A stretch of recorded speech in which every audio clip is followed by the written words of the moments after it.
For Fox Sports, I'm Annabelle Stefan alongside national recruiting analyst Greg Powers. Here talking a little Texas Tech recruiting.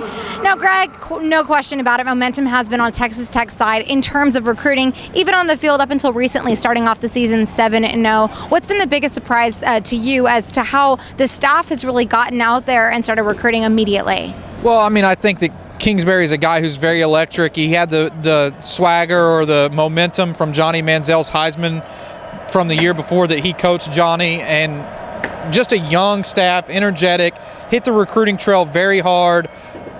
Just guys who know how to find the diamonds in the rough and go out and sell their program. I think as this thing goes along, you're going to see Texas Tech become stronger and stronger, and that ball is going to continue to roll downhill. 7-2, I think this year is probably exceeding what their expectations were a little bit with the new staff, new players, starting two true freshman quarterbacks, one who didn't even have a scholarship offer who went 4-0, I believe, Baker Mayfield, and then Davis Webb as well. Both were top 50 quarterbacks, high 3 stars for Scout.com, but not necessarily those guys coming into a program who you had earmarked to come in and be instant impact. So to get that type of production out of those quarterbacks, Johnny Manziel, then Baker Mayfield, now Davis Webb, tells you what type of quarterback coach and offensive guru that Cliff Kingsbury really is. Well, going from there, talking about their quarterback come in, I know that you've been really high on him. What are your thoughts on how he'll come in and be incorporated into that offense? You know, he's a guy who's going to have to battle for time now. I mean, Baker Mayfield and Davis Webb have proven that they're really, really good. Both have very extremely strong arms. Mahomes is a guy who can also beat you with his feet. He's a true athlete. He's also a great baseball player. I think Texas Tech has to win the recruitment with him over keeping him off the baseball diamond because he's an excellent ball player. A guy who's a little bit different than both of those other guys, more of a cerebral, accurate style passer. He's not going to gear it up and bullet a lot of passes in there. He's going to use his savvy to beat you, and he puts up huge numbers for White House. Those coaches really went in and recruited the Austin, San Antonio, Central Texas area very well. And great credit to Mike Jinks, the former coach at Steele down in the San Antonio area. I mean, that starts with the relationships. That was a very savvy hire by his staff, and he knows San Antonio talent. Well, Greg just took the words right out of my mouth. I wanted to talk about the Texas Tech commits that go to Cibolo Steele right now. Good. I set you up perfectly. You did. You set me up perfectly. I was starting off with the running back Justin Stockton. Now, I told you earlier this year he was my vote for the most under-the-radar prospect, even though he is a 3-star commit. What have you seen from him that you could expect to see him really bring to the Texas Tech offense? Speed. I mean, and that's something that you just can't coach, or it's something that you have to have in your program. He's bigger than Jakeem Grant, but he's that ball of electric energy that what Texas Tech fans may be familiar with in a Jakeem Grant. He's a guy who can split 2 defenders and take it to the house. Once he puts his foot in his ground, he's very fast to the end zone. More of a complete player. He's actually a true running back, whereas I say Jakeem Grant, you think maybe a little bit of a slot type of receiver style player.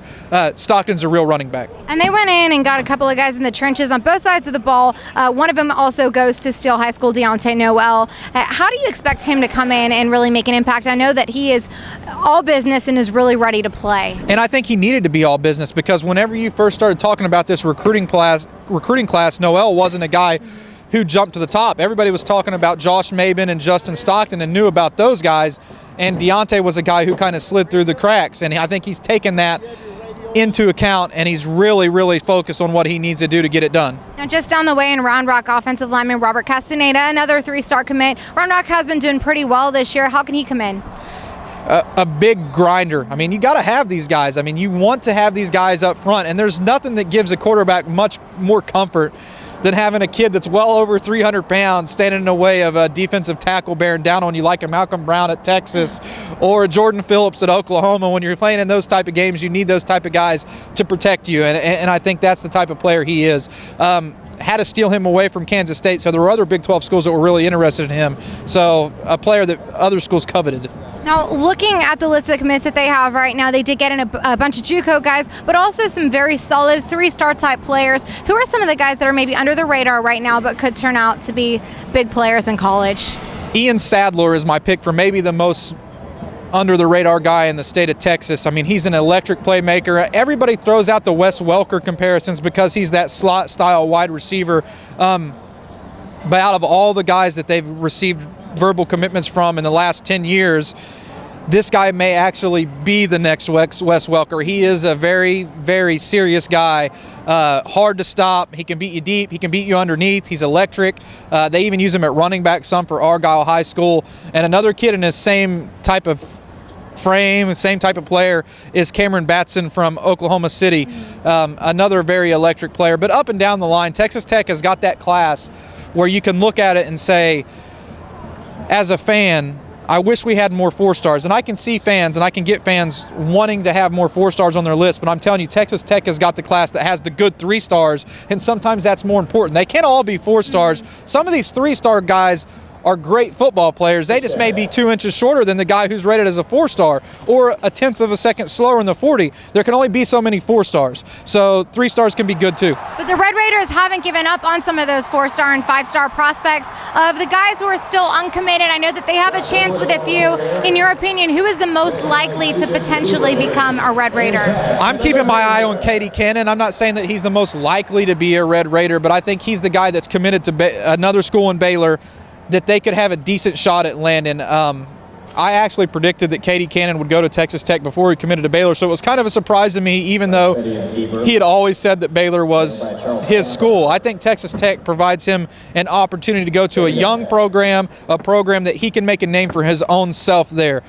He can be the foundation for Cliff Kingsbury to build upon, and if they use that pitch, I think that they can be successful with recruiting him. Well, there's no question that's an exciting time in Lubbock right now, so you guys make sure to keep it right here at Fox Sports and at Raider Power as we continue to bring you all of the latest on Texas Tech football and recruiting. Alongside Greg Powers, I'm Annabelle Stefan, Fox Sports.